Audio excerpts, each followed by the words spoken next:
for you guys, I wanted to bring a super special reaction video.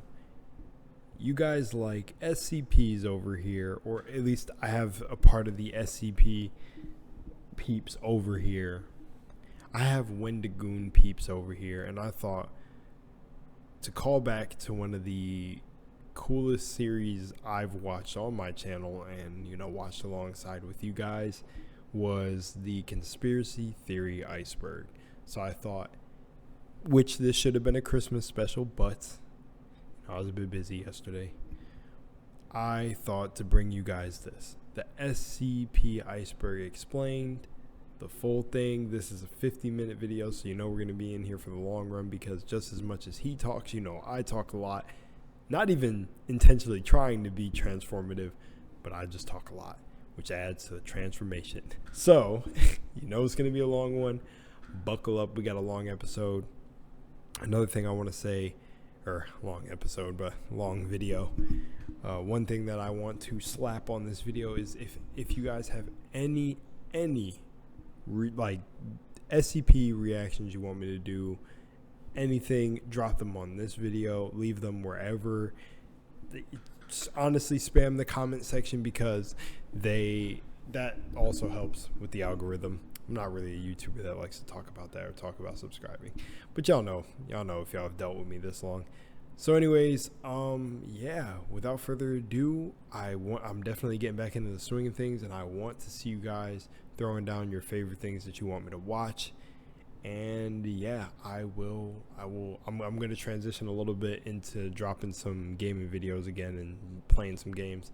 I'm going to finish out Baldur's Gate, which I'm pretty much at the end of, so expect those videos soon, and let's hop in. Shout out to Wendigoon.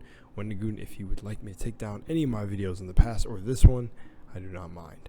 All right, you guys, with that said, let's go.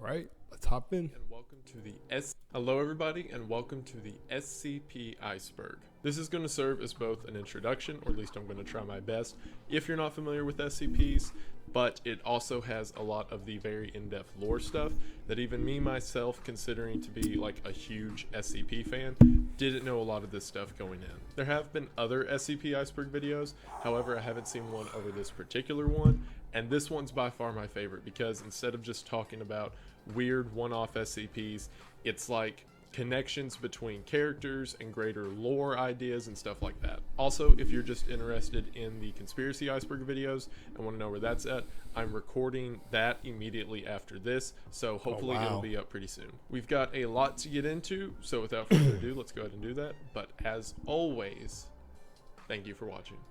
And before he gets into it, my voice is a bit scratchy because I've been doing I've been just shooting videos, so if I sound or talk a little bit weird, that's why.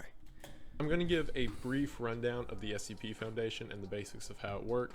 That way, if you're not familiar with it, you'll know enough to at least get you familiar enough for this iceberg. The SCP Foundation is a shadow organization that operates beyond the jurisdiction of any world government. They have one mission objective, and that is to secure anomalous entities, contain them by any means possible, and protect humanity from their consequences. These anomalous entities can be anything from traditional giant monsters and boogeymen to three-dimensional rooms whose geometry doesn't make sense, on to old world gods that possess the future of humanity, buildings that go on forever and are controlled by one singular entity, even down to simple thought concepts that can erode the mind and break down the human psyche. The SCP Foundation specializes in containing all of these entities. However, above all else, it must maintain its secrecy to the public.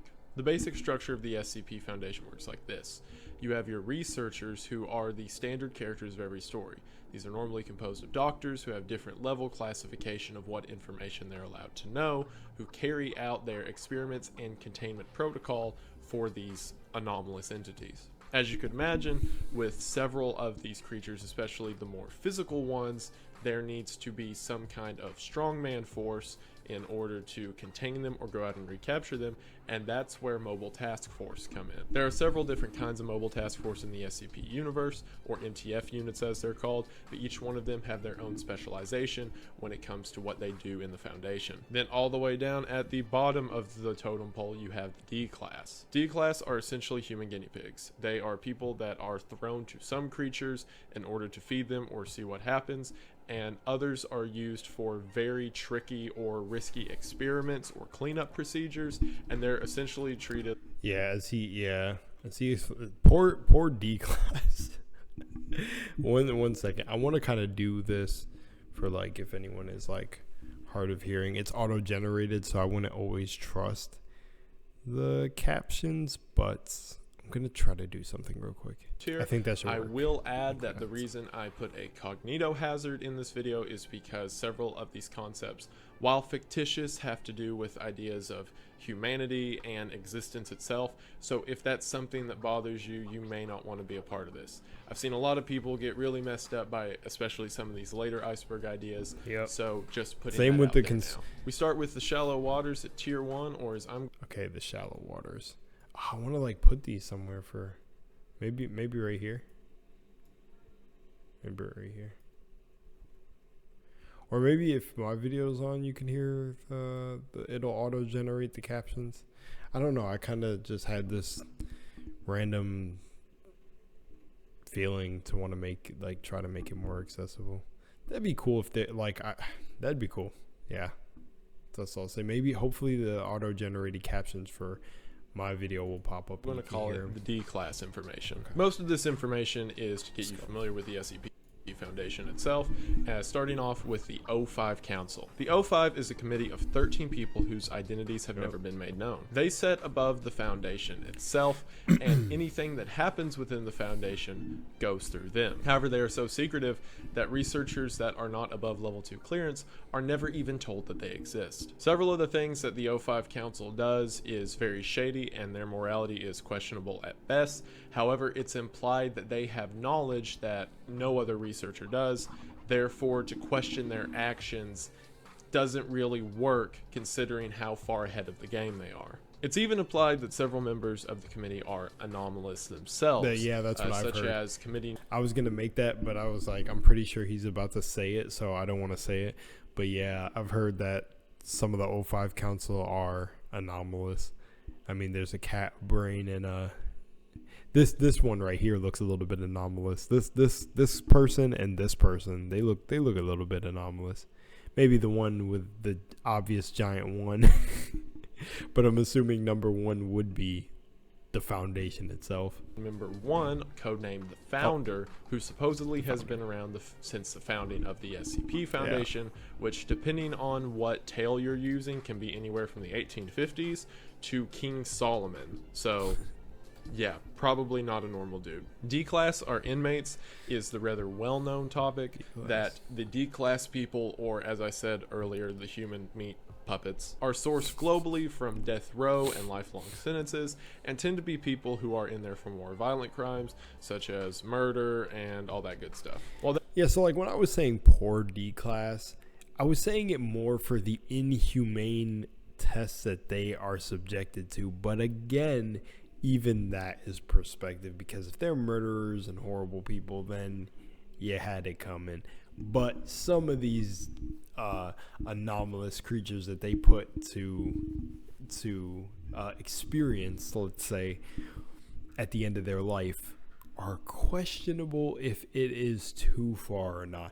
And there is also false accusations, see, that's where my mind goes with things like this. It's like, okay, if they're like some of the worst criminals and things like that being sacrificed, you also have to factor in that there could be some people in there waiting to get the whatchamacallit, trying to think of it.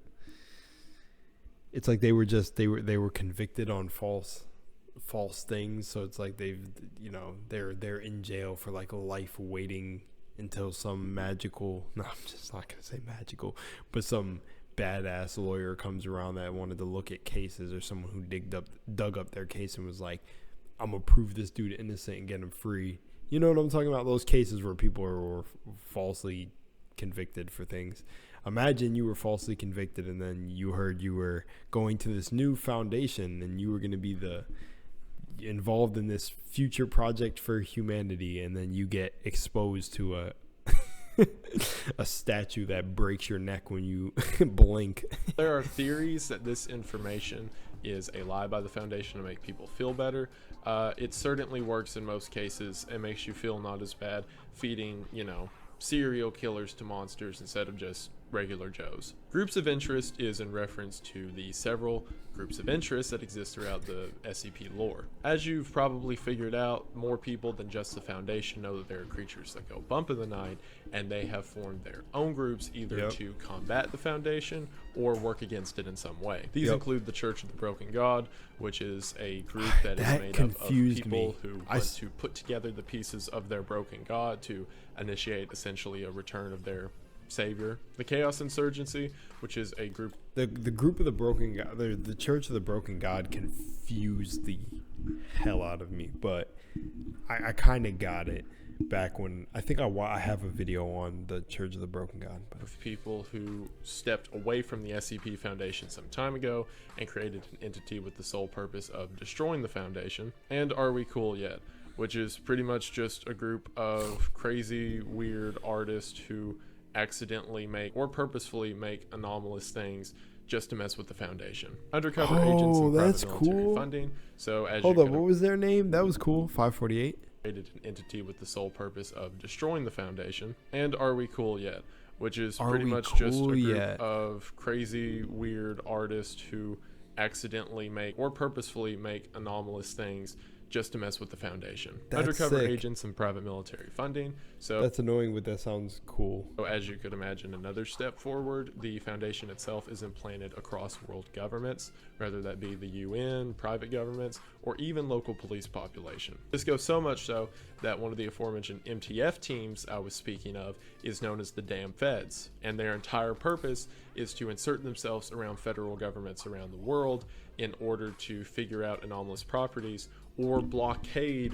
normal world governments from having access to them. Classification by ease of containment is actually something that people who are very familiar with the SCP Foundation have trouble with sometimes. There are 3 basic classifications for how SCPs work. These are the levels of safe, Euclid, and Keter. A lot of people want to associate that with the damage that these things can cause, but that's not at all what it means. Classifications are based on how hard it is.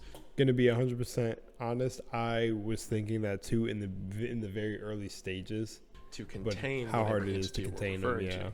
For example, the locked box method is the best definition of it. If you can take one of these anomalous entities and put it in a box and nothing will happen, it doesn't matter if you take it out of the box, the whole world ends.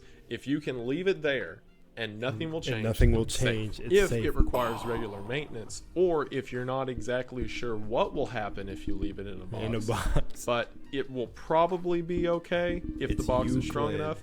That would be Euclid. Or if it requires constant maintenance, it's constantly trying to break out of the box, something else is constantly trying to get into the box, and it requires around-the-clock care, it would be Keter. There are other fringe ones, and some of them I'm even going to talk about in a minute, but those are the 3 basics. Also, I just realized this video serves. Wait, so is the shy guy or whatever, is he Euclid? Hold on. We got to look this up real quick. I got to see if the shy guy is Euclid. Or actually, no. Let's let him get into it because he's probably going to bring him up, right? Which is a really good intro. But I can't say let me know something down below because then by the time you comment, I already would have found out. Never mind. I don't know. I really want to make us put like SCP FTW down below and then put another comment if you want. I don't know. Content in the future. Are we recording? Yeah. Okay. Managing one screen. I'll just send people here for any of that. So if you're from the future, hi. Fictional creative writing project. Duh. What is interesting about it, though, is how big this project is. Members from around the world, with literally thousands of writers, have come together on this one collective narrative to create new creatures and flesh out the world. While it may be confusing sometimes, it's created the... I even talked about making my own. If that would be something you guys would ever want to see, really push it. Like, if it is definitely one of the cool.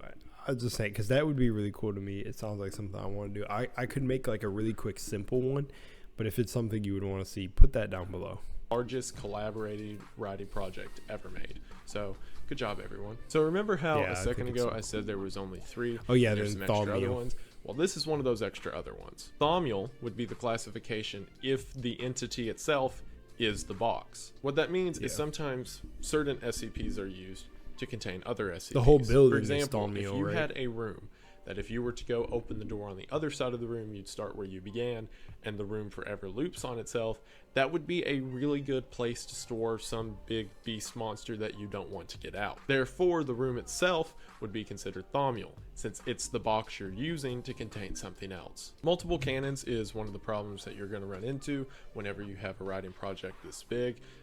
Basically, as you could imagine, there are several things that don't make sense if it's all one canon. For example, a certain doctor can die in this story and then be a main character in one that comes after. So it's kind of up to reader interpretation if they want to believe everything and just say, oh, well, because reality got altered, blah, blah, blah, this can change, or just do what I do and pick the ones you like. Multiple universes is very similar.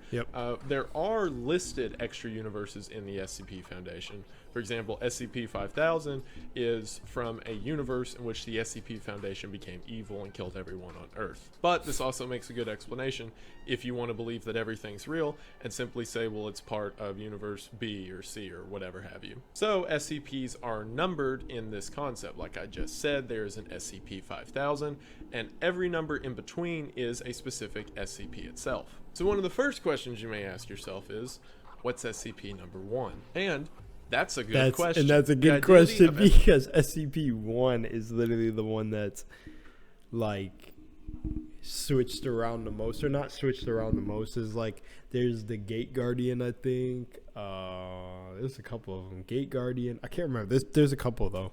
SCP-1 has never been revealed. However, there have been several O1 proposals, as they're called. According to the generally accepted canon, whatever SCP-01 is so powerful that there have been several fake SCPs made in order to keep someone from figuring out what the truth is. You're going to see later, but there's a lot of disinfo in the entire Foundation. To combat this, several of the main doctors within the SCP Foundation have created their own narrative of what SCP-01 is, and you as the reader can decide whichever one's your favorite. That might as well be the real one. That leads us into the Factory. Factory is Dr. Bright's proposal for the SCP-01. While the story is mostly told in a narrative, it talks about that the founder of the SCP Foundation in the early 1800s, along with several other people, discovered that there was a factory that was producing these anomalies. Okay, so I did watch some this form one. of matter. This was the factory was just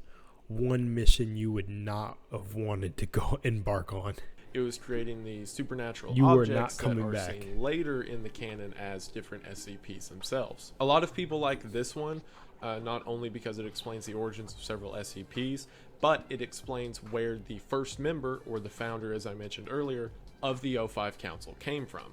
That he was simply someone at this factory who was able to understand the supernatural because of his experiences. The Gate Guardian is another O1 proposal, and my personal favorite. The Gate Guardian is supposedly the angel that stands at guard at the Garden of Eden. According to the story for it, Solomon, way back, went on a journey to find the Garden of Eden and came across the angel itself. The angel told Solomon one word, prepare, to which Solomon then decided to figure out the supernatural occurrences of the world and started the original SCP Foundation. I really like this one, not only because it makes the Foundation seem that much more ancient, but also because there's different entities in the SCP world, such as Cain and Abel, who are both immortal, who have a great fear for this thing. And it makes sense that if their father was Adam, who was kicked out by the Gate Guardian, why they would be so afraid of it. Not only that, but imagining the organization as this ancient sort of secret society that's existed forever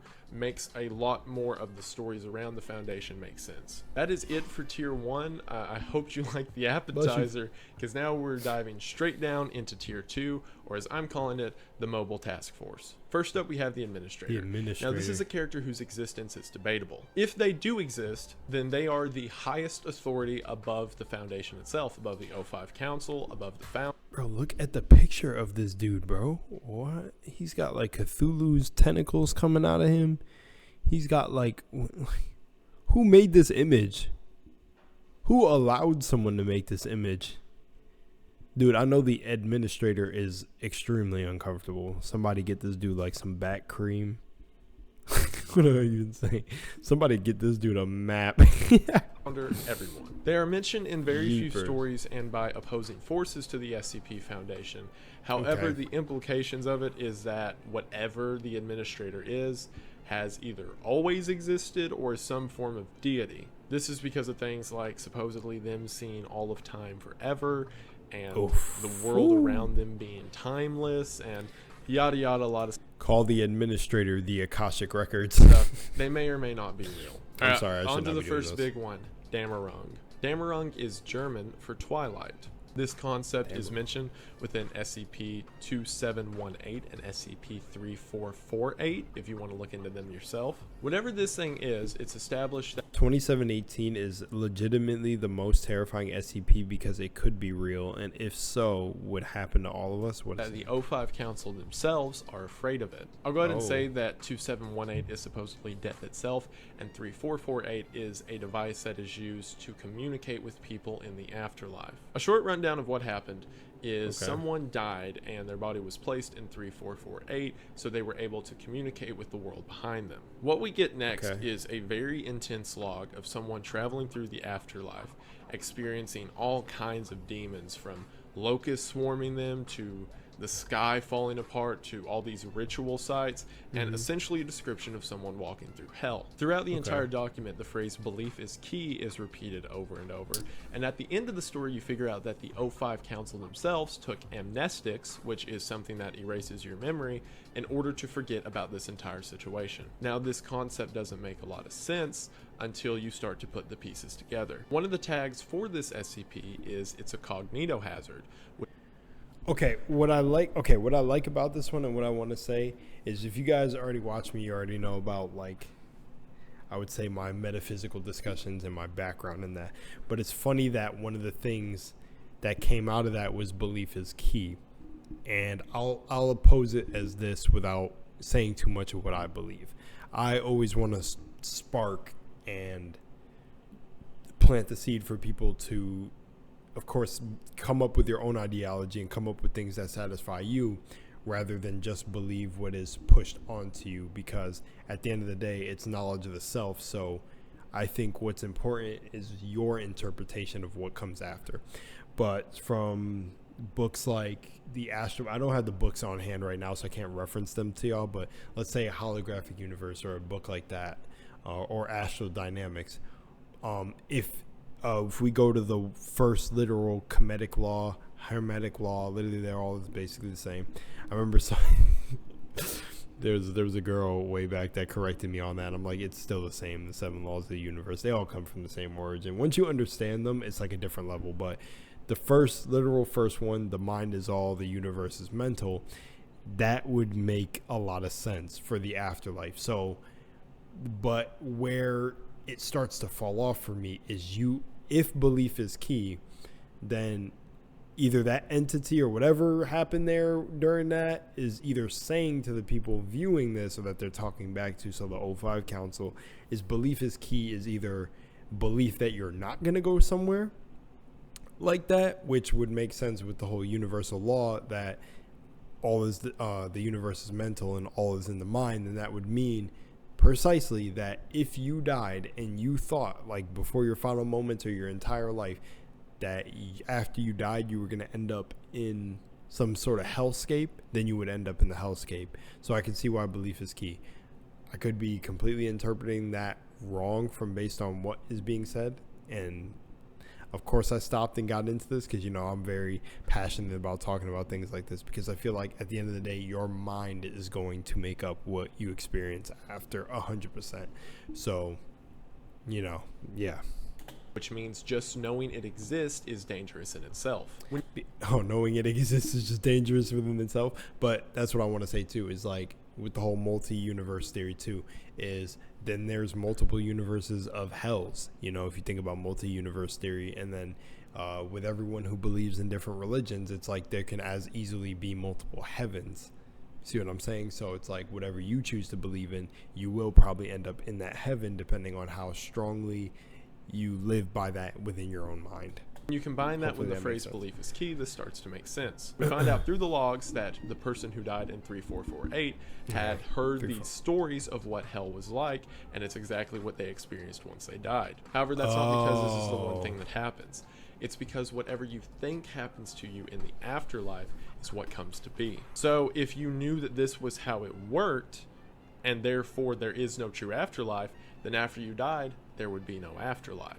This is why the O5 Council all took amnestics. That way, whatever they think the afterlife could be, it's better than nothingness. That's why exactly. So it's not legitimately terrifying because it could be real, and if so, it would happen to us. I'm not going to sit here and get on here and claim it is real. If you don't believe anything I said, good, you know, more power to you.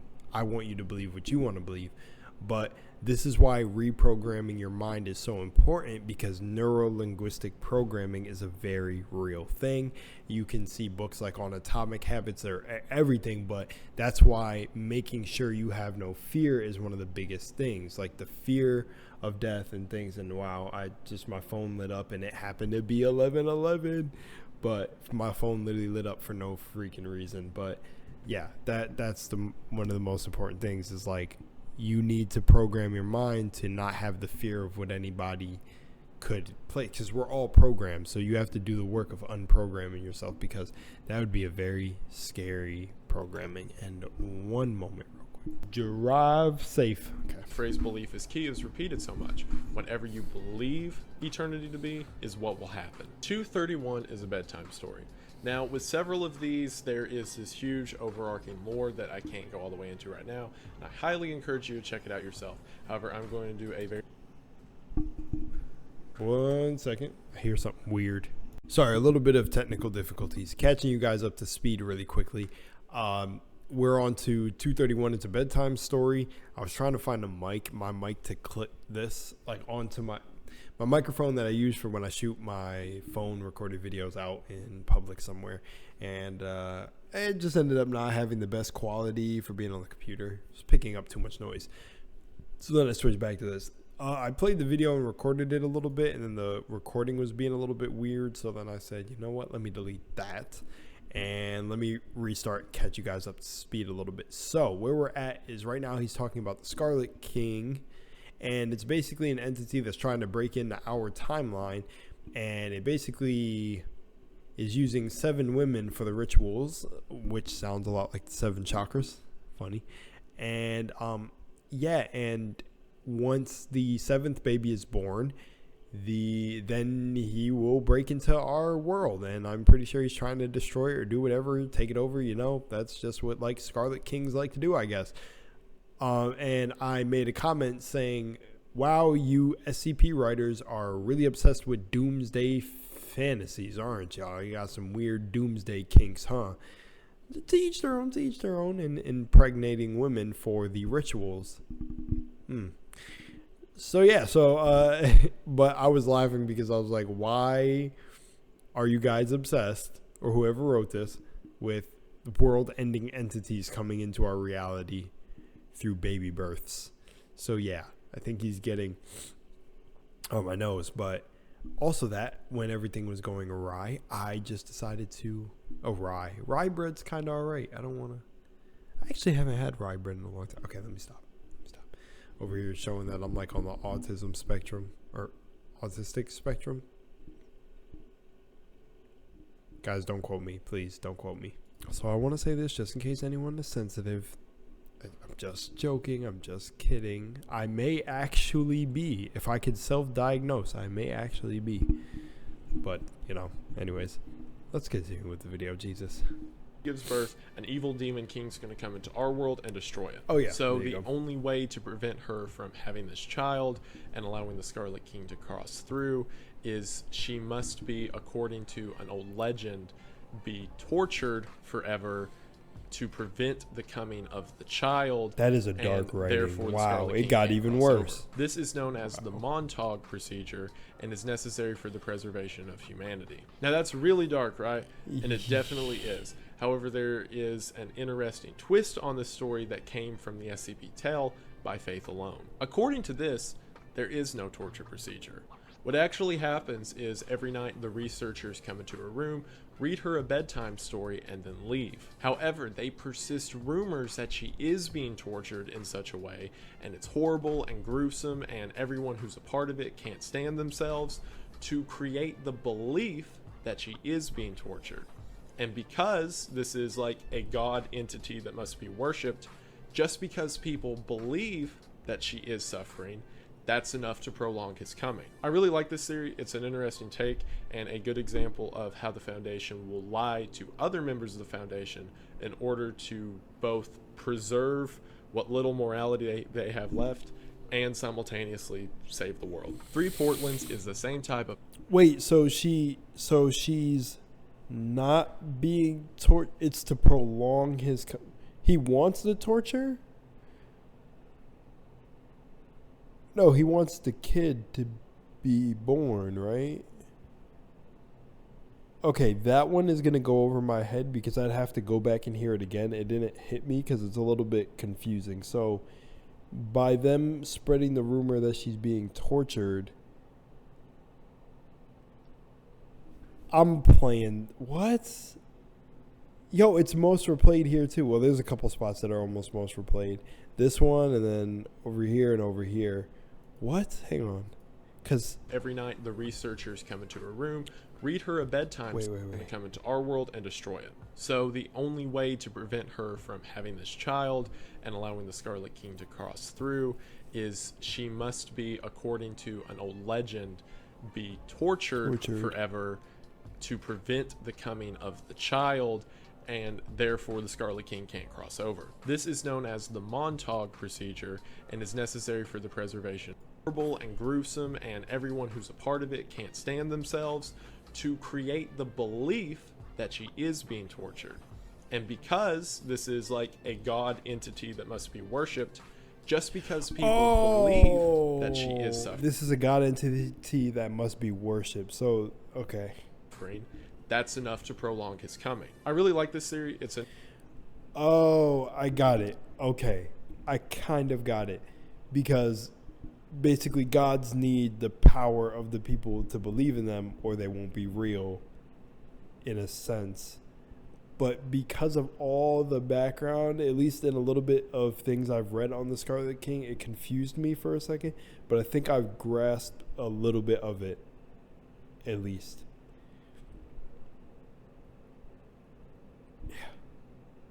So is it the fact that because the Scarlet King is an entity that's trying to come into the world, if they spread the thing that she's basically a chosen impregnated one of the Scarlet King, that if they believe she's being tortured, that takes away the god's power of being powerful? It's almost like, oh, what kind of god would subject his women to birthing these monsters? Sounds like a weak god to me. I don't believe in it, sort of thing. But then what if the moral people of the Foundation are like, want to rescue her?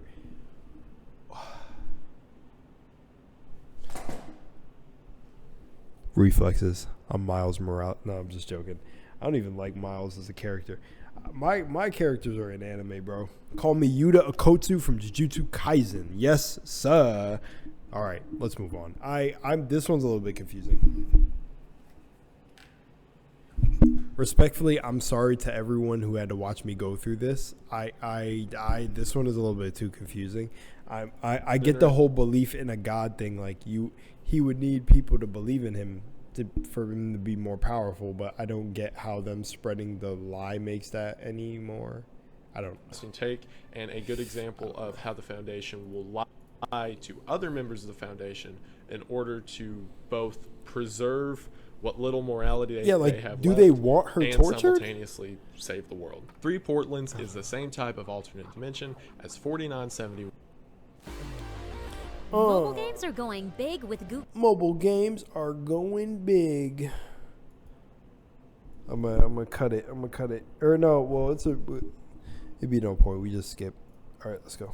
And can I just say, I am so glad that it is worded the way that it is. This is how like all the icebergs need to be, because when it's 3 words and you've got to search the entire internet to figure out what it means, it's so annoying. Like, just say it, and it makes it so much better. So thank you, whoever made this. 3 Portlands is a pocket dimension that can be found through entrances of both Portland, Maine, Portland, Oregon, and whatever the Portland in the UK is. It acts as its own city-state of people who understand the supernatural, and inside of 3 Portlands, it is its own autonomous zone. 4971 is a shopping mall located somewhere in the US that upon entering it, people walk into a forest that they can never escape. Supposedly, this forest goes on forever. So this theory is saying that the 3 Portland city-state is actually a forever existing infinite universe that these different Portland residents have simply come across. Or you could go a bit further with it and say the people in 4971, if they would just keep getting through the forest they find themselves in, which is hard considering it's full of monsters and other creepy things, would eventually find 3 Portlands and a means of safety. Reality bending is thaumaturgy. Thaumaturgy. That word is a way of saying sort of a slow burn magic. In other words, there are 2 main different kinds of magic in supernatural beliefs. The idea of invoking something all at once and then slowly creating an energy. The idea behind this is that several reality-bending SCPs that we see are simply the result of a slow burn or long built-together energy.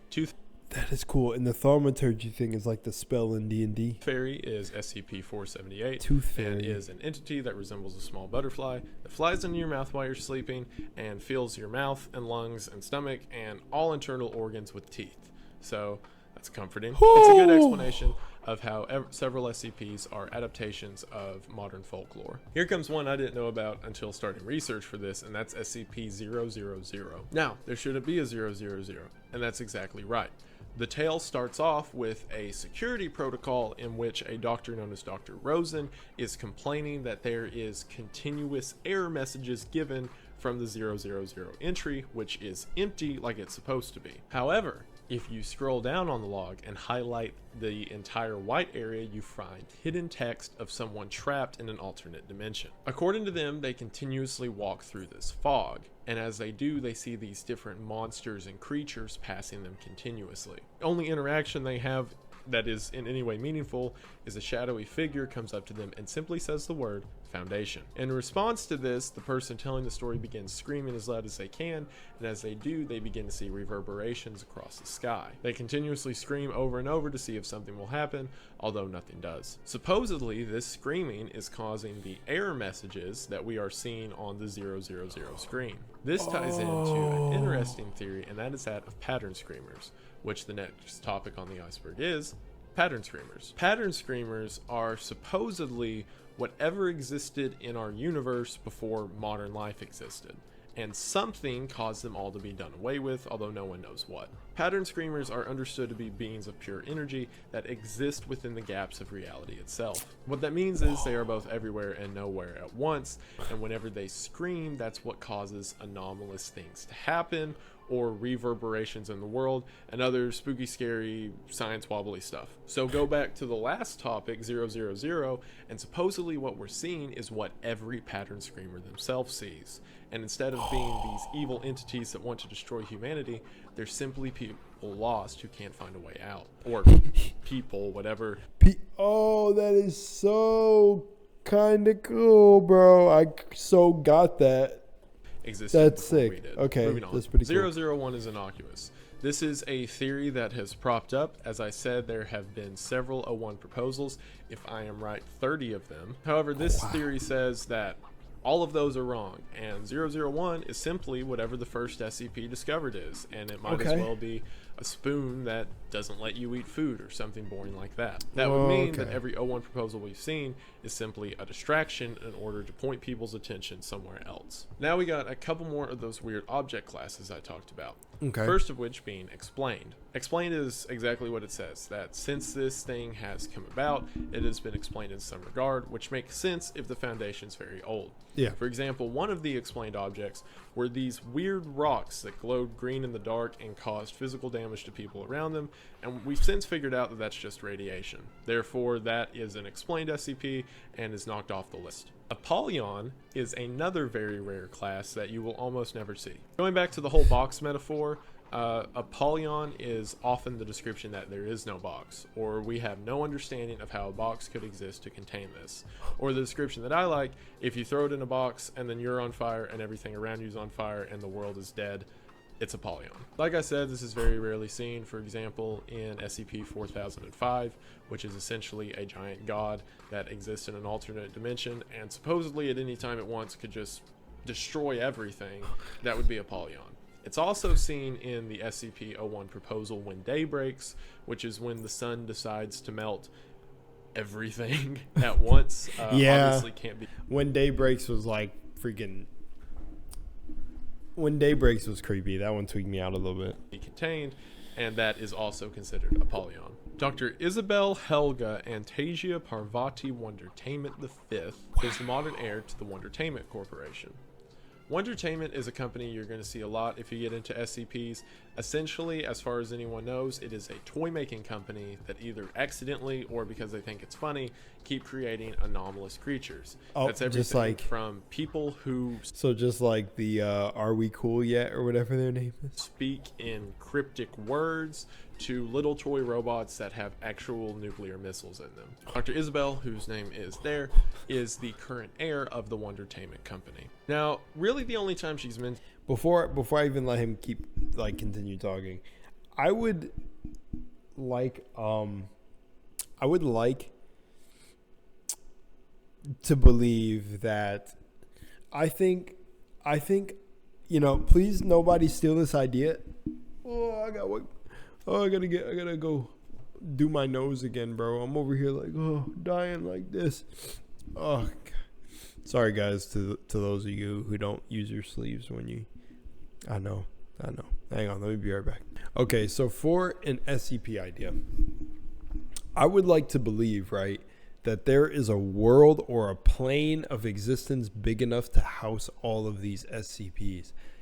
I almost want to make an SCP that is based around. If I go to create one, this is the idea I'm going to go with, because it seems like, bro, all of these SCPs are world ending, right? So I almost want to make an SCP that is the Apollyon. Apollyon tripped me out because I know about Apollyon in For Honor, so now like the name is tripping me up because it's trying to like connect to what I'm already familiar with. But that class, I want to make an SCP that's basically all the classes, which I'm pretty sure someone has probably done, but I'm not going to give too much of my idea, but I'm going to center the idea around basically a world that is a universe in the SCP universe that is possible to have all of these creatures exist canonically and also in a sensible way where it's like, okay, you could see how this world is big enough to have all these SCPs in it. Because it's like a lot of these SCPs are just world ending. Hey, here, oh, guess what? World ending. Oh, look at me, I'm a spoon. World ending. Oh, I'm a spoon that you tap it on the ground 3 times and you are obliterated. Oh, so it's like I'm going to make an SCP that is basically a counter to, I'm the god that's going to make an SCP that's a counter to When Day Breaks. Or I'm even going to throw my own class on there. I want to be the one that reinvents, not the whole thing. I want to add to, but like reinvent the definition of something like Apollyon, which I'll just be additive and add like another class and see if it catches on. Maybe it'll be popular, maybe not. It'll fall through, but if I'm going to make an SCP, I want to go big or go home with the explanation, because there are too many SCPs. Like, look at this. Dr. Isabel Helga Anastasia Parvati Wandertainment V, the 5th, or whatever. Like, how in the hell are you making SCPs like little toy robots that have nuclear missiles in them, and this thing can just run around? Or like, you're trying to sell these, or maybe they accidentally leak? I don't know.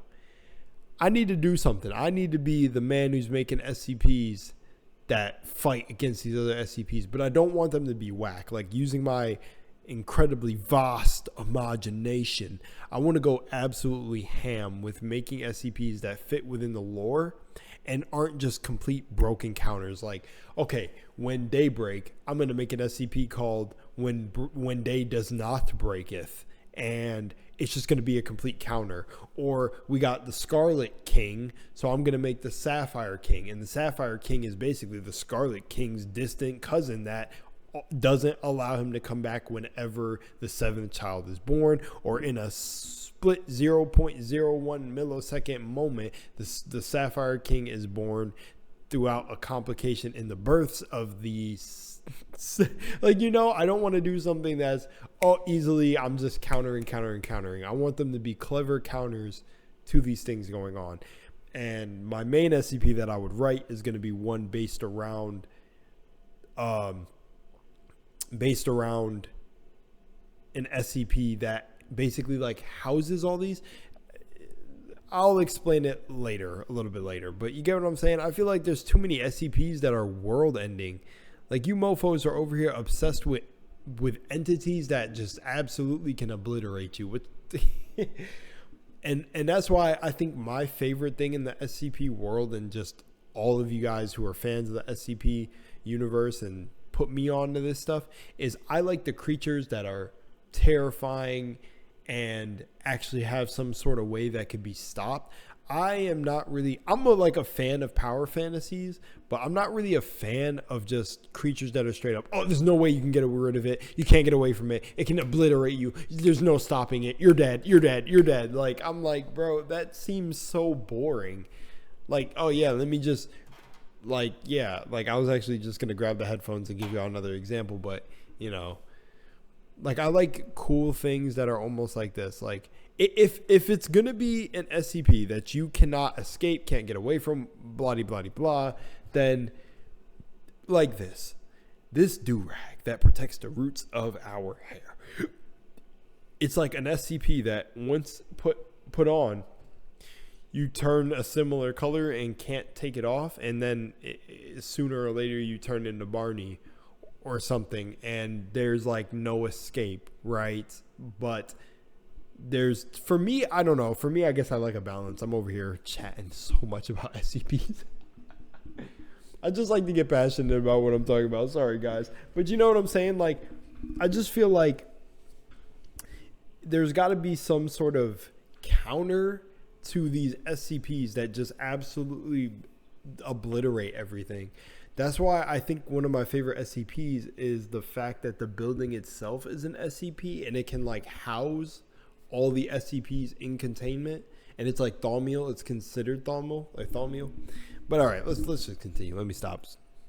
Is an SCP-5555, which adds a whole lot of lore for how the whole universe works. To make it simple, I guess, the idea of the administrator, the person who sits above the foundation, is playing a universal game of chess against other different people in the SCP world, one of them being Dr. Isabel, the current head of the okay. Supposedly, they play this game over and over, and this follows one of those weird canons you can believe that everything we're seeing is simply a game of these gods going back and forth with each other, and that the Wondertainment Corporation's one of the big players, and the administrators using the SCP as toys, and blah, blah, blah, whatever. While that gets into a lot of the whole extended lore of the SCP universe, Dr. Wondertainment herself can be seen as simply the current Dr. Wondertainment. Library of Alexandria is in reference to SCP-4001, also known as Alexandria Eternal. Supposedly, after the original Library of Alexandria was destroyed in one of those ancient wars. A new Library of Alexandria was made, which had the sole purpose of creating these books, supposedly forever. Every book inside of Alexandria Eternal is the entire story of someone's life. The library itself is constantly writing in So literally like the Akashic records, basically, in a way. these books, and whenever someone dies, shuts it and places it on the shelf. And the library is forever expanding, allowing for more people to be created. From Foundation testing, where That's they so both sick. tried to kill people who were alive and create new people by writing different things in the books, they discovered that this library is not only a record of what's happened to everyone on Earth, but that it's also the causation of everyone that's happened on Earth. This theory is also one of the reasons I like the Gate Guardian 01 proposal so much, because if we think of the SCP Foundation going that far back in history, then the original Library of Alexandria, whenever it was burned, caused a lot of people to die, according to this theory, and also brings up the idea that the original Library of Alexandria could have been one of the first would have been the SCP first sites. SCPs. 05 are immortal. I've kind of alluded to earlier, just that the 05... Man. Ow. 05 are immortal. I kind of alluded to earlier, just the heard idea this that the 05 Council themselves are all immortal and have been here seemingly forever, which is proven by some of the logs and stories that they're mentioned in. Other theories go further and say that if we are in a cyclic time loop that is occurring over and over, then the 05 Council may be the only survivors who are aware of the loop itself. Which would explain why they tell the... Then that means I'm one of the 05 Council guys. Let's just say it there. I'm one of the 05 Council. Yes. Foundation a lot, but not everything. 399 is 239 is a really cool one. 399 is 239 as quick as I can. SCP-239 was originally a bunker that was found a kilometer underground that no one in the Foundation could remember why they built it.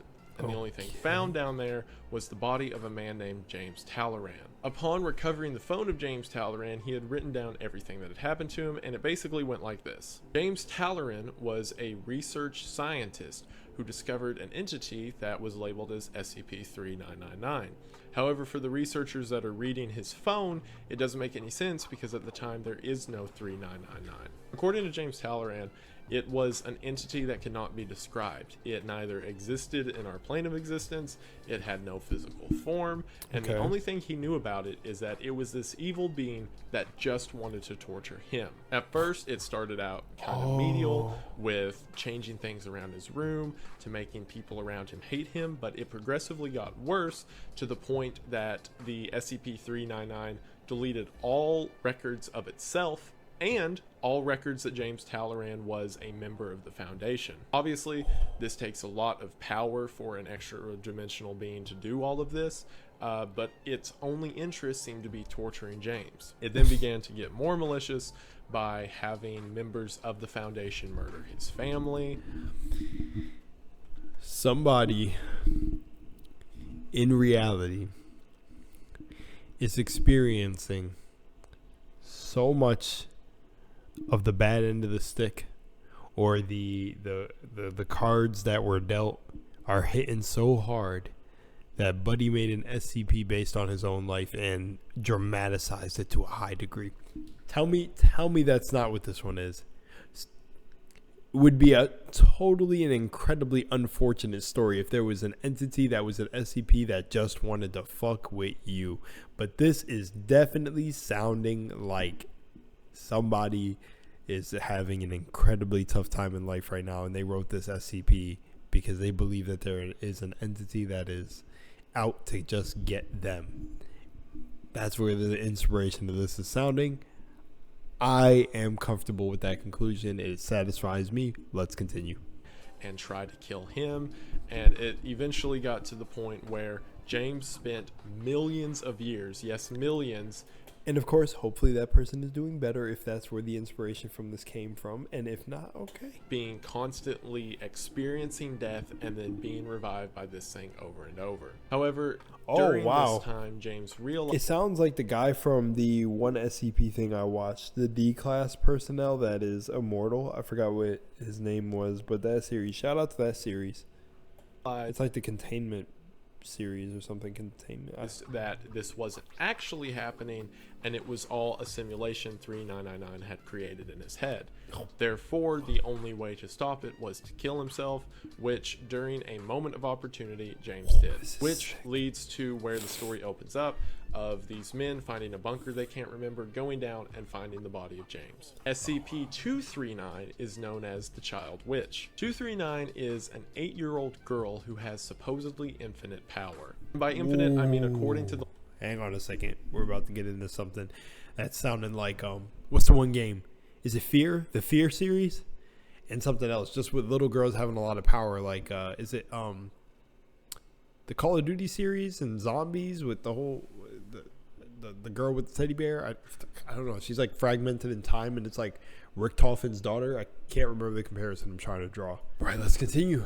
The log, anything she has the will to do will happen. To combat this, the people in the Foundation told her she was a witch, meaning she thinks she can only perform a few spells that are given to her in a book. Such as there could have been a better. Make oil into water, and you can gently float off the bed, and blah blah blah. Because if she figures out she can do anything, there's no telling what she'll do. However, after an incident in which she used her powers to kill a lot of people, Dr. Clef came forward and decided to kill her through a manipulation tactic. After Dr. Clef killed her, she quite literally melted into the bed. This whole theory is wrapping around on itself that after this little girl was killed, she was able to escape her body and become a being outside of our realm of existence, and then became the 3999 that was torturing Dr. Talleyrand. This is a cool way of combining the SCP universe, and especially because beings this powerful are rarely seen, it makes sense that one of them is just an out-of-body form of the other. Alright, that was just Tier 2. Y'all like that? We are now on to Tier 3, which I've labeled the O5 Council. Speaking of Dr. Clef, Clef's goat daughter, yes, I said that right. There are several odd doctors that exist throughout the Foundation, and one of the most peculiar ones is that of Dr. Clef. According to what we know about him, Dr. Clef used to be in a sort of MTF unit that was on the ground hunting down SCPs. An event came in which Dr. Clef killed something known as the Goddess, but did not kill the Goddess's daughter known as the Offspring. The Goddess itself was a forest god that appeared as a beautiful woman with horns and cloven feet. Some many years ago, Dr. Clef was lost in the woods, ran into this goddess, and they kissed, leading to the creation of the Offspring. Yes, this deity's child is Dr. Clef's daughter, which explains the reason that Dr. Clef was so hesitant to kill the Offspring after he had just killed the goddess. He then took the Offspring to a Catholic convent and left it with a group of nuns because at the time it was seemingly just a normal girl. According to this whole legend, years later that child grew up to become SCP-166, also known as the Teenage Succubus. Well, what does SCP-166 do? Well, it is a young girl who is, at the time of the story's telling, 16 years old, I believe, who's been raised profoundly Catholic her entire life. However, because of her goddess nature, there's one catch. Any man who... I think that's time to upload. It is. Give me a second. Gotta upload. Alright, so this whole 16-year-old succubus thing, Jesus. Alright. This is the most replayed part. A young girl who is, at the time of the story, 16 years old, I believe, who's been raised profoundly Catholic her entire life. However, because of her goddess nature, there's one catch. Any man who looks at 166 immediately becomes completely overtaken with the desire to kiss her. So much so that the reason they found out about this is because the first time she ever interacted with a man, who was a guy who broke into the convent some years ago, he killed 4 nuns in order to get to her before one of the nuns killed him. SCP-166 exists as a normal SCP in the Foundation. There's certain rules for her, like she can't touch clothing or else she gets burnt, she doesn't require food, and all of that good stuff. But what I really like about this theory is it's, again, another way of tying in members of the universe to pre-existing SCPs. Also, this makes sense because Dr. Clef is the only doctor that can look at her and not be overcome with that desire, because if he did, gross. Chief of Papers is the database, is referencing another O1 proposal. One of the O1 proposals is literally a stack of papers that on the top I heard of it, this one. there is this invisible power that is writing new SCP entries. It's Yeah, unknown I've if the heard stack this of papers is causing the creature to come into existence, or if it's just trying to warn people about what's to happen. Yeah, The Foundation's very afraid of it, because if it's the former, then they can't stop it and it keeps making more. This theory says that what they're seeing is the writers online creating new SCPs, Yeah. and they're powerless to stop as we keep writing more of them into their universe. Yeah. Gathering of 100 Spirits is the novel that gave inspiration to... I suppose if we think about it like this, then we're the ones that are going to end their universe for all the, like, the... I'm going to save the SCP universe. That's what I'm going to do. SCP-3117. Gathering of 100 3117 spirits. is highly tied to the Global Occult Coalition. The Global Occult Coalition kind of exists as the mirror antithesis to the SCP Foundation. Basically, 3117 works like this. There are these recurring dreams that keep happening to people whenever they consume random bits of media. This can be movies, music, whatever, but unknown, hidden throughout the world, are these different triggers that whenever someone comes across them, they begin having recurring dreams of it, or 100 spirits all gathering together. This is building up towards something that is only referred to as the monster-shaped hole. As it's said by people experiencing these dreams, that imagine there is a hole that is slowly having pieces put together as people discover these secrets, and eventually, whenever you have a hole filled, it's no longer a hole and just a thing. It's an interesting concept that laid throughout the entire world are these invisible trip mines, and that once all of them have been set up, whatever this thing is will come into fruition. 035 in the Jesters, interesting. Those familiar with the SCP Foundation will know of SCP-35. Yeah. It is a white mask that displays the sort of quintessential image of Greek comedy and will periodically switch over to tragedy. The mask will possess those nearby to put it on, and once it is on, the mask will communicate through their now lifeless body that's beginning to fastly decompose. The mask is a genius, has supposedly been around for the majority of recorded history, and tells stories and has infinite knowledge seemingly, and can convince people to go insane, and in one case even caused a researcher to fall into a fit of tears and later kill themselves after just about 5 minutes of speaking. The Jester is a character mentioned in SCP Tales that is housed at the same site that SCP-35 is. The Jester is a person who was born with very odd genetic deformities, basically green skin and big yellow eyes, sort of like a frog person, who was a circus sideshow act who eventually was captured by the Foundation. Since this is pretty much just someone with a genetic abnormality, they're allowed much more freedom around the site and even host comedy nights once a week. This is sort of a more lighthearted, jovial SCP, but what's interesting is the connection to 35. See, 35 can literally manipulate brainwaves to do whatever he wants, so it doesn't make sense why he doesn't just convince everyone in the room to free him or let him out. Unless he likes the Jester. According to this theory, the reason 35 hasn't destroyed the entirety of Site-19 and whatever else it wants to is because it enjoys having the Jester around, or, in other words, enjoys the comedy that it was created for. This also adds the implication that if the Jester were to die, a lot of bad things would happen, but we won't think about that. It's all happy good right now. Artistic Middle Finger is in reference to one storyline in which the entirety of the SCP Foundation is destroyed, and it's up for all of the SCP's enemies to come together and eventually defeat, I believe it's the Scarlet King. One of the groups I mentioned earlier, Are We Cool Yet?, which is a group of like hippie retro artists, at the end of the story build a giant middle finger and point it towards God. Containment Breach is a tail. Containment Breach is the thing that made the SCP Foundation a lot more famous than it previously was. It's a video game that was covered in Let's Players and streams that chronicled this entire breakout of the Site-19 facility. Generally, this is accepted to be canon and that this actually happened and a lot of people died. However, the idea that it's a tale is saying that this is entirely a cautionary story that is told to members of the Foundation, because if you ever let this happen, a lot of people are going to die. Monthly termination feeds factory. Earlier when I was talking about D-Class, I said that they were all inmates who were sourced together in order to be cannon fodder for whatever the Foundation needs. Well, supposedly, after a month of serving the Foundation, all of these D-Classes are just killed. According to this theory, The factory, which I mentioned in the beginning as an O1 proposal, is actually using these D-class as the matter in order to create new SCP entities. Why the Foundation would be doing this is up to you. Maybe some of the things it creates are beneficial to the Foundation.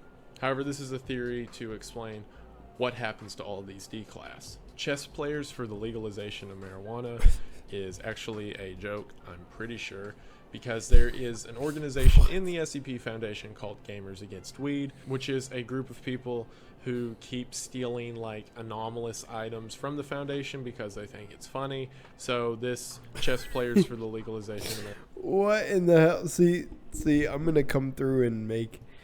Don't worry, I'm gonna come through and save the SCP universe. marijuana is just a joke on that. Pangloss is an old world god that is mentioned in the SCP universe as being the birth of essentially everything.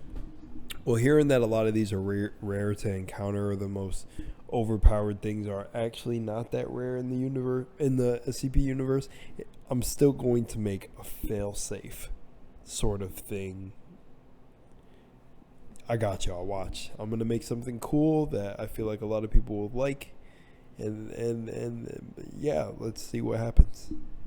Good. Supposedly, Pangloss witnessed the first death, and because of it, wanted to bring positivity to the world.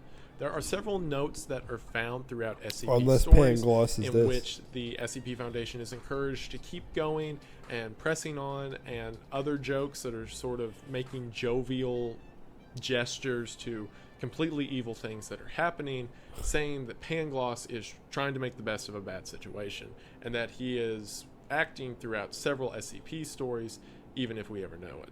The Feaster Bunny, while there's no specific SCP for it, from my information, someone from the SCP Wiki was creating the Feaster Bunny as an SCP and then made it a skin in the video game Smite. So basically, it's like an almost SCP article got made into a Smite skin, and it got me thinking that for as many people are involved in this, the SCP Foundation is very rarely mentioned outside of its little bubble, and is basically one of the internet's best kept secrets. Secret Laboratory is canon, is like the antithesis of the Containment Breach is a tale. Secret Laboratory is an indie video game made about the SCP Foundation, and it's saying, well, if Containment Breach is canon, then this other video game could also be canon. So yeah. Memetic formatting is in reference to the fact that several of these SCP logs themselves are formatted in such a way to either keep you from knowing what's going on, or in some cases kill you for looking at it. As I mentioned earlier, the Foundation does several things to keep even their employees unprivy to whatever's going on. So some of the actual formats of these pages are organized in such a way to confuse you or make you lose interest. Mr. Lie talks about 55. Oh, okay. Mr. Lie, or SCP-2284, is a person created by Dr. Wondertainment, which I mentioned earlier, whose ability is he can only speak in lies, and anyone who hears him believes it to be the objective truth. So he could look you in the eye, tell you the sky is green, and you would immediately be like, oh, that's weird, why is the sky green? And that applies to everything. Using this ability, Mr. Lie was able to get very deep into the SCP Foundation, past a lot of people, and even change his own documents to say that he always tells the truth. SCP-55 is I heard about this dude. unknowable entity. Basically, SCP-55 is placed in an SCP-55 containment chamber in the Foundation, and absolutely no one knows what's inside of it. People who built the containment can't remember why. People who walk in to look at it will take notes about what they saw, walk out, forget what they saw, and then all they would have written down would be scribbles. And whatever this SCP is, has the ability to make no one know anything about it. The closest they ever got was using a D-class to walk in the room and communicate what it's not. The D-class, while looking at it, did say that it is not a sphere. So, progress. So this theory creates a sort of paradox. If a creature that only speaks in lies were to tell you a lie about something that cannot be identified, and you were to believe that lie to be the truth, then you would know something about the thing that cannot be known, even if it's false, and that would create a paradox on itself. Yeah, Wow, real yeah. Big brain time now. UIU behind Holy- MK Ultra is in reference to the unusual. Holy moly, what that one is sick. That one I kind of like a lot. That's like my favorite that's been on this list so far. That's cool. But so mind bending, bro. so mind bending. All right, let's keep it pushing. Incidents Unit, which is a group of the SCP Foundation who operates in the real world as a means of dispelling crowds or other different groups of people who have witnessed supernatural occurrences. And this is saying that MK Ultra was a thing that happened when an SCP of some sort interacted with the populace thought, and that this part of the Foundation simply came together to make people forget. The Ouroboros cycle is way too big to try to describe. To give the most basic of definitions, it describes the Global Occult Coalition, or Chaos Insurgency, I can't remember which one, going through and killing every member of the O5 committee. At the end, there is a battle that is had between two big powers throughout the story, and supposedly at the end, the entire cycle repeats itself, going back to the beginning of the Foundation. So Cycle D implies that we are in the fourth turn of this cycle. This goes a step forward and says that the O5 committee are the only 13 people aware of this cycle and the only ones who try to prevent it from happening, hence why they all die and then everything repeats at the end. 407 is Yjoldinrelvae's voice. Yjoldinrelvae is a deity in Sarkicism and Gnosticism. While also having very close ties to the whole Cthulhu mythos, it is the idea of a creature that originally created life itself and was responsible for the first flora and fauna adaptations on Earth. In the SCP universe, it is the opposite of the Scarlet King, so much so that... the opposite of the Scarlet King. The both sounds very similar to Yalgabroth or Yalgabroth. I think that's the entity. But supposedly, whenever someone dies, they either are snatched up by the Scarlet King or taken by Yjoldinrelvae. So what's 407? SCP-407 is a song in an unidentifiable language that is played through a tape recorder, and whenever someone hears it or is in proximity of it, they become these humanoid plant hybrids. I watched this who all of a sudden have their cells molecularly changed to match that of trees and flowers and so forth. Supposedly, the reason this recording can't be identified is because it's Yjoldinrelvae's voice, and that the unbridled voice of the creator of life causes people to become different forms of life. Sword of the Believer relates to the Ouroboros cycle, which I talked about earlier.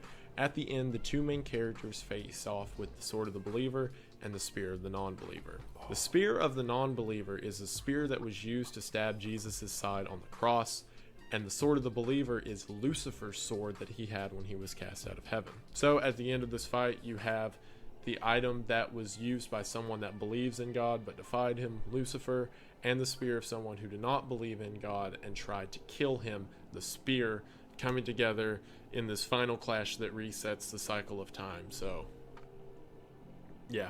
The White Queen is an adaptation of the character in SCP lore known as the Black Queen. Dr. Gears is another one of the weird researchers who's mentioned several times throughout the series. According to the multiverse, things carry out slightly differently across universes. However, there's normal consistencies that are commonly seen. One of them being that Dr. Gears has a daughter, that he leaves that daughter to join the Foundation. Then that daughter comes to hunt him down, to either make him be her father, to get revenge, or to destroy the Foundation itself. This daughter is known as the Black Queen. The White Queen is a play on this, and supposedly in one universe there exists a version of Dr. Gears' daughter who is aware of the multiverse, and that this is a completely senseless loop that keeps happening across timelines, and decides to manipulate that in order to destroy the Foundation itself in some stories, or in other theories, destroy all the others and blah blah blah. It gets really confusing and like all these back and forth timelines, but essentially a version of Dr. Gears' daughter who has the power to manipulate multiverses. Delport is in a temporal loop, is in reference to the SCP known as Delport. Delport is an adaptation of the Lovecraftian story At the Mountain of Madness, and supposedly in the city of Delport, a disaster that occurred that opened up a rift to the supernatural. Reading the logs of it as a researcher is going through and interacting with the city of Delport The idea is that it is a time loop that is continuously happening on itself, which explains some of the anomalies that occur throughout the story. I'm actually going to link the Delport video by Volgun in the description because I think it's a really interesting one. So if you're into that, then I encourage you to check that out. Sick. Hidden text Well, is what I mentioned earlier. You know what I'll say? Several I'll say this. Let me know if you want me to go watch that. All of these SCP entries have actual hidden text in them that you either have to edit the page in some way to find or highlight blank space. A lot of the time, as with Damarung, which I mentioned earlier, this is because the information given is a cognitohazard. And in several cases, hidden text exists in order to protect you, the reader. Unicorn hair and phoenix feathers has to do with like SCP-4714, which is another Dr. Wondertainment product, and it is a small baby unicorn toy that has real unicorn hair. And whenever little girls brush it, they have the ability to make a wish, which, as you can imagine, doesn't always turn out well. However, the implication that there is real unicorn hair and real phoenix feathers seen in the Foundation implies that way long ago in history, there was actual supernatural beings that existed among everyone else. However, I mean, with all the supernatural stuff seen in the universe, why would that be shocking? I'd be surprised if there weren't unicorns. 4chan links is an interesting thing that happens with some of the log entries. See, if the SCP Foundation really does exist in our world and is secretive, then it makes sense that whenever something about them gets leaked, it's a big deal to the Foundation. Something that commonly happens in these logs is someone on 4chan will find information while one's being written, and then in real time, the author of the page will edit it to mention the fact that information was leaked to 4chan. And it's sort of a cool way to make a real-world ARG out of the Foundation itself. 0513 refers to the 13th member of the 05 committee. Now, the reason that it's so special is because 0513 doesn't exist, or at least doesn't exist all the time. In several stories, it's mentioned that there's 12 members of the committee, and sometimes there's 13. The idea behind it is that 13 is not actually a creature or entity. Instead, it is something that is summoned to either make decisions for the Foundation, or it exists outside of our plane of existence and drops in from time to time. See, okay, wait. However, according to you see how he said plane of existence? It's because he said it so much with other multi-dimensional creatures. He was plane of existence, because honestly, in this cognitohazard episode, it seems like there are so many entities that have to do with either out of body, astral plane, other dimensions, multi-universal, blah blah blah blah. It's like some theories it could be the Scarlet King, bring it back down to home a little bit, other ethereal being acting outside of the Foundation, or even something like the White Queen I mentioned earlier. No one's for sure. Site-wide narrative deterioration is in tune with the fact that as more writers get in on this project, it becomes harder and harder to really understand what the true narrative is. However, the explanation for that in universe is that if we are nearing the end of a time loop, or if the cycle itself is beginning to break apart, then it makes sense that reality is not making sense in a lot of directions. It's a really cool in-universe way of explaining why things are the way that they are. And with that, we are down to the final... That one, hold on. That one is sick. That one is sick, and this next one seems crazy. That is sick because I read a theory a long time ago that the Mandela effect is actually a cause of that in real life. So the Mandela effect and all this multiverse theory stuff is like the reason you see the Mandela effect happening a lot is for the simple fact that reality itself and our each own individual understanding of it is breaking down, which is kind of exposing the lies of perceptions that were forced upon you. So it's like those people who actually thought the Monopoly Man had a monocle or not really did see it like that. And also people who, so it can also be saying like the Mandela effect is real and not real, basically saying like the people who Nelson Mandela thought he died in different times or was still alive, or that whole thing, or one that he was like the president, or that weird, I forgot the whole Mandela thing by now. It's been a while, but it's like these people were actually experiencing reality like that, and it's either they're slipping in and out of different timelines, or even us, we're slipping in and out of different timelines. But it's basically that all of those are factual. All the moments are half true and half not true. So that's actually a crazy one, because I feel like that's where they're drawing inspiration, or they're literally channeling the whole site wide. That's so crazy, because that would make sense. It would be sad, but it would make sense. And if you think about Fortnite, that's why Fortnite comes together with all of, like, Gojo can freaking fight Batman. It's like all of that is coming down, because it's showing how everything is connected in nature while simultaneously becoming so convoluted to where it's either going to reset or be like this whole birth of something new. And I want to shoot for the birth.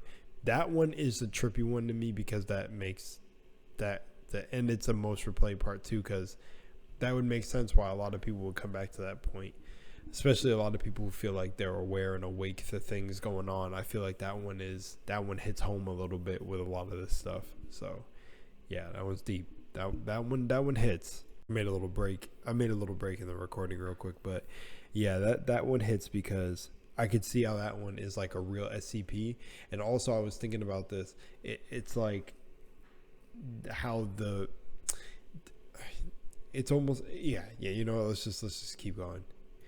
Tier, no. You know, like that thing actually about how, like, the Marvel Cinematic Universe, it's like, imagine a universe where, like, all the Marvel heroes and all these multiple Marvel universes are actually real, and like how your mind can make these things real. And like, it's almost like Earth is like a physical representation of Fortnite, how all these different mediums and worlds can exist on top of each other. It's like, we have the DC universe, we experience it here.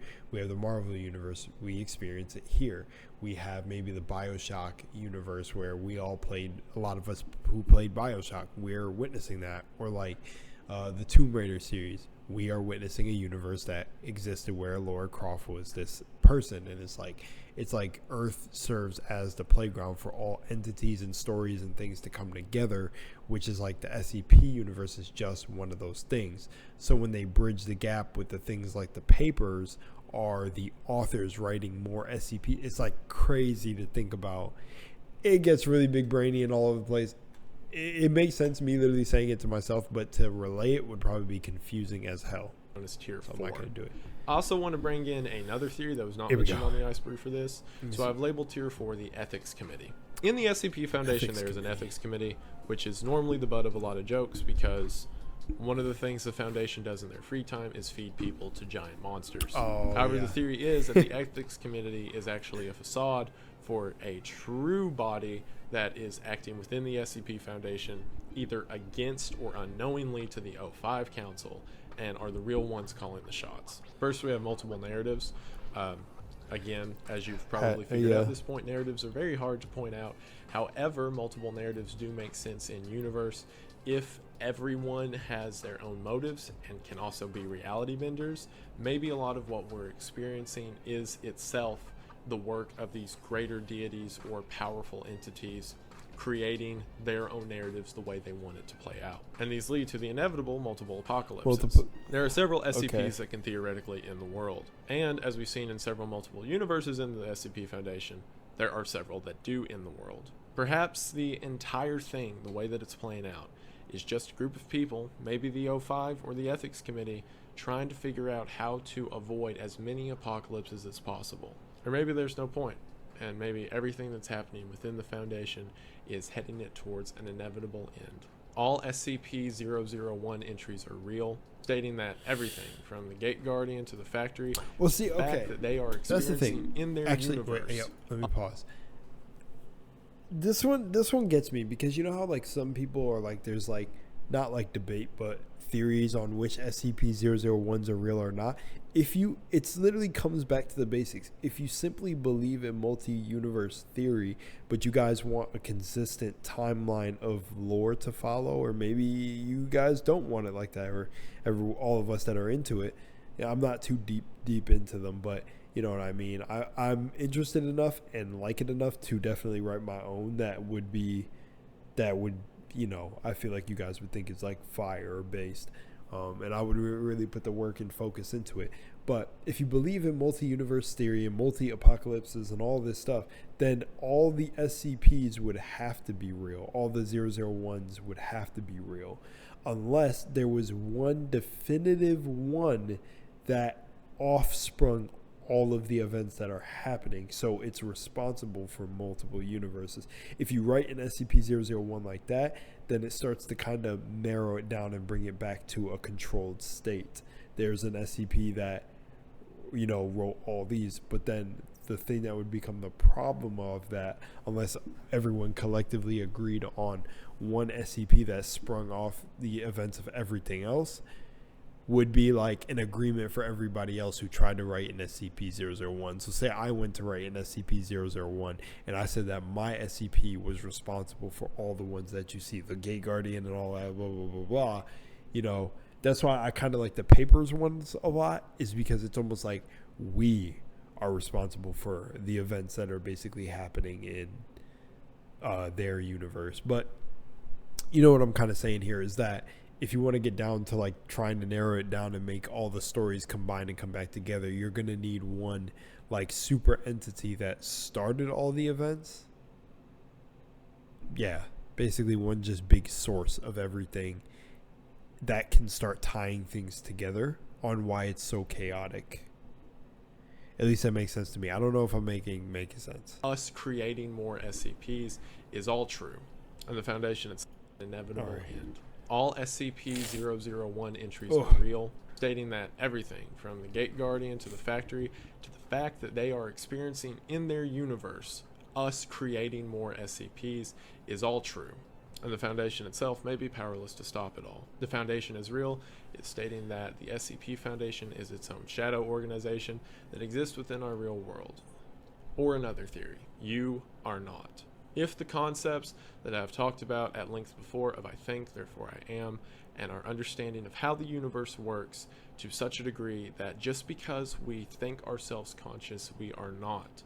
However, if we are to think ourselves, and if I think, therefore I am, and if just thinking is enough to justify my own existence, then how is thinking about something else any different? If I am not real, and if the way that my thought process works, that I am creating my own entity and universe that I interact in, then by reading these stories, I am doing the same for it. To justify my own existence by my own thoughts is to justify the existence of my thoughts themselves. The craziest saying, the SCP Foundation has even thought of this. Several theories and logs go at tandem, stating that perhaps it is all the imagination of a different person, and perhaps nothing that we know can be known for sure. And in that case, as always, what can we know? Well, that was fun. Now that you're all Dude, done I with love that he existential gets doom and dread, and we have covered that. Thank you for watching. I really want to get into SCP content, which is one of the main reasons I wanted to do this, because it's a good segue into that. It really and as is, I talk about the more obscure and strange SCPs that exist, I want to use this as sort of a fallback. And above all else, whoever you are, thank you for watching. Thank you to all of my subscribers. You all are the best. Thank you very much to all my patrons, and a very, very huge thank you to my top tier patrons. Thank you, Kayla. Thank you, Pef. Thank you, Eddie. I'm in the way of Benjamin. him, Thank but you, he's Tim. saying them. Thank you, Publius. Thank you, Saucy. Thank you, Phasia. And thank you, Steven. All of your all support really does mean the most. I literally couldn't be doing this without you guys. Like, watching how good the Star Wars Iceberg's doing, just something I wanted to do for fun, and people are watching it, and more people are subscribing, and it's so insane to experience, and it's all thanks to you, and it really does mean the most. Thank you. As I mentioned earlier, the next Conspiracy Iceberg is coming out really, really soon. Once again, thank you for watching, and I will see you all in the next one. Bye! What I will say, really quickly, is I really think Wendigoon is one of the coolest YouTubers on the platform. I really, definitely enjoy his content. I absolutely love it. You guys just heard him because I'm going back to the video. But, yeah. What I wanted to say is at the end of the video, like he said, the whole "you are not real" thing, this whole thing is, yeah, a lot of the stuff that I studied in metaphysics would show that all of this is an illusion. And I'm basically wording it like this for anyone who comes into the new this knowledge as new information. I don't want to trip anybody out also. But you not being real could give a lot of people a lot of freedom. It could freak a lot of people out. But I honestly think of it better as, have you seen a lot of the great moments you've had throughout your life? It's like, it's kind of a great experience that this is all one collective dream we're having together. It's not so bad, you know, there's a lot of great moments to be shared, but you know, and it does take a powerful mind to swallow the pill that none of this is real. But then also, if your mind makes things real, just like a kid, you know, which obviously a kid is convinced that like their imaginary best friend is real, then technically the SCP Foundation is real. Anyways, all right. With that said, I'm out. And guys, please, definitely, I do want to collab with Wendigoon. So if we could get his attention, that'd be sick. If we could put the energy to doing it with him, man, I pause. But I so definitely would. All right, I'm out of here. Peace.